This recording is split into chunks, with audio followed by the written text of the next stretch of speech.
Bonjour à tous, je m'appelle Nadir Kaya, je suis président d'une association qui s'appelle Banlieue Plus et nos quartiers. Je me lance aujourd'hui dans ce type de vidéo afin d'être une voix parmi tant d'autres qui est celle des quartiers populaires, parce qu'aujourd'hui on vit une situation particulière, on est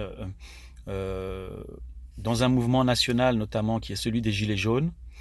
J'ai pris la décision de faire des vidéos de façon régulière, constante, pour commenter un petit peu l'actualité, notamment des sujets qui peuvent aussi toucher les quartiers populaires, mais qui sont aussi des sujets de société et auxquels on doit s'approprier aussi les sujets et apporter notre parole parce qu'on a trop souvent été mis de côté volontairement par les politiques mais aussi par les médias, même si aujourd'hui il y a de plus en plus de personnes qui sont issues des quartiers populaires qui prennent la parole. Il est temps qu'on soit nous aussi sur le terrain médiatique pour porter notre parole parce qu'on ne le fera pas pour nous et on ne le fera pas sans nous. Donc aujourd'hui, quand j'entends que les gilets jaunes se mobilisent mais que la banlieue ne l'est pas, c'est faux.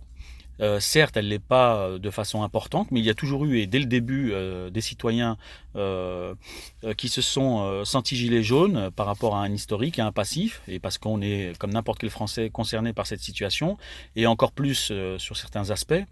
Donc aujourd'hui, il est important de faire passer ce message à tout le monde, que les banlieues sont concernées,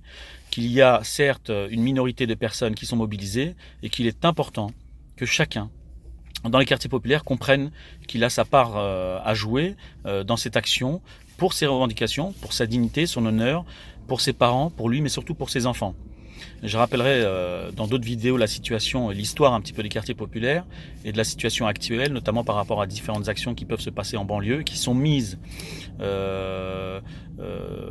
l'écart par rapport à tout ce qui se passe médiatiquement et en termes de communication, et notamment dans les réseaux sociaux. Donc voilà, je pense qu'il est nécessaire d'expliquer qu'on a tous notre part à jouer dans cette situation des gilets jaunes. On ne doit pas, encore une fois, être mis à l'écart. Nous aussi, en tant que citoyens issus des quartiers populaires, nous avons des revendications qui sont celles de la plupart des Français, le pouvoir d'achat, de ne plus accepter certaines fiscalités, certaines hausses, et surtout la façon dont aujourd'hui les politiques mènent la démocratie.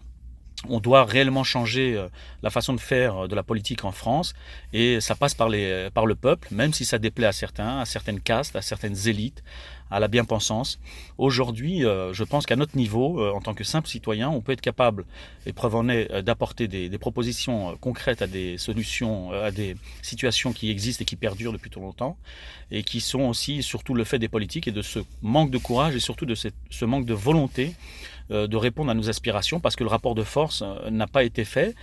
Il s'est fait là dernièrement grâce aux Gilets jaunes et malheureusement à certaines violences. C'est ce qui est déplorable, c'est qu'on a laissé la violence imposer ce qui pouvait être naturel, c'est-à-dire en termes de légitimité et de revendication. Donc voilà, cette vidéo va servir, je l'espère, à passer le message et à rappeler que la banlieue ne se résume pas, ou les quartiers populaires ne se résument pas à des Noirs, à des Arabes, à des musulmans, mais que la banlieue c'est la France avec sa diversité, même si historiquement et jusqu'à aujourd'hui on a concentré certains individus par rapport à leur ethnie, par rapport à leur situation sociale, et ça aujourd'hui ce sera un des combats à mener et à rappeler, notamment en termes d'histoire par rapport aux quartiers populaires. Donc j'invite tous ceux qui sont sensibles à ce que je peux dire à passer le message. Il est temps que nous soyons tous mobilisés, pas spécialement par rapport à ce qui se passe aujourd'hui, mais par rapport à ce qui se passe aujourd'hui également, mais pas de façon générale. Même si le mouvement des Gilets jaunes s'arrêtera ou changera un peu de configuration, il faudra tôt ou tard comprendre que si on veut changer la situation en France et notamment dans les quartiers populaires, ça passera par votre implication et par votre apport à l'édifice, si vous voulez, avec chacun peut apporter sa pierre à l'édifice, quelle que soit son expérience, sans aucune frustration complexe. C'est pas parce qu'on n'a pas de costume, c'est pas parce qu'on n'est pas hyper diplômé ou qu'on n'appartient pas à une certaine élite ou à une certaine communauté ou à voilà, certaines communautés qu'on ne pourrait pas nous aussi prendre la parole et surtout imposer le savoir-faire qu'on a dans les quartiers populaires et qui existent. Parce que dans les quartiers populaires, il y a beaucoup de choses qui se font depuis des années, qui ne sont pas mises en avant. Et donc aujourd'hui, je vais faire partie de ces personnes-là qui vont essayer de mettre en avant ce qui se passe et surtout essayer d'imposer aux politiques et aux communicants notre parole et aussi notre vision des choses par rapport aux enjeux de la société française. Voilà, j'espère avoir été un peu clair, pas trop confus. Vous m'excuserez, je ne suis pas un spécialiste, même si j'ai pu faire quelques apparitions médiatiques. Je vous expliquerai lors d'une prochaine vidéo comment j'ai pu faire ça. Ça ne se fait pas comme ça. Et donc voilà. Donc merci à tous et puis bonne journée. Bonne journée, pardon.